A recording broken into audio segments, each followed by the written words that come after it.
नागरिकता संशोधन अधिनियम 2019 की अधिसूचना जारी होने के बाद देश का राजनीतिक पारा अचानक से बढ़ गया। दिल्ली के मुख्यमंत्री अरविंद केजरीवाल ने कहा कि सीएए लागू होने के बाद 3 देशों से करोड़ों लोग भारत आएंगे, तो ऐसे में उन्हें रोजगार कौन देगा। तो सीएम केजरीवाल ने कहा कि देश के लिए खतरनाक है। तो सीएए के प्रावधानों के तहत बांग्लादेश, पाकिस्तान, अफगानिस्तान में हिंसा या फिर किसी अन्य तरीके से वहां के अल्पसंख्यकों को दर बदर होना पड़ता है।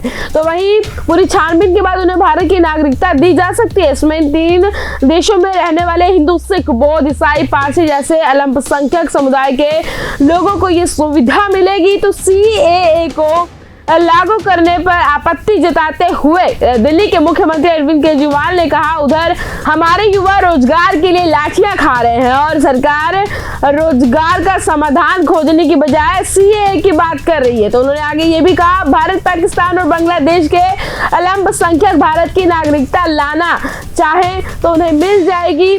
केंद्र सरकार हमारे बच्चों को रोजगार नहीं दे रही है, जबकि पाकिस्तान से आने वाले को रोजगार देने की बात कर रही है। ये बातें जो है सीएम केजरीवाल ने कही। उन्होंने कहा ये तीनों गरीब देश हैं, जैसे ही भारत के दरवाजे खुलेंगे भारी भीड़ भारत में आ जाएगी। 2.5 करोड़ में से अगर 1.5 करोड़ लोग भारत आ गए तो उन्हें रोजगार कौन देगा। तो बीजेपी का पूरा खेल गंदी राजनीति का हिस्सा है। लोगों को लाया गया और इन इलाकों में चुन चुन कर बसाया गया जहां बीजेपी का वोट कम है। तो ऐसा लोगों का कहना है। दिल्ली के मुख्यमंत्री ने आगे कहा, हरियाणा सरकार रोजगार के अभाव में बच्चों को इजराइल भेज रही है और पाकिस्तानियों को भारत लाकर रोजगार देना चाह रही है। तो हर देश पड़ोसी देशों को रोकने के लिए अपनी दीवार मजबूत करता है, लेकिन बीजेपी इन देशों को गरीबों को लाने की कोशिश में है। तो बातें जो है सीएम अरविंद केजरीवाल ने कही है। पीएम मोदी पे एक बार फिर से भाजपा पे हल्ला बोला है।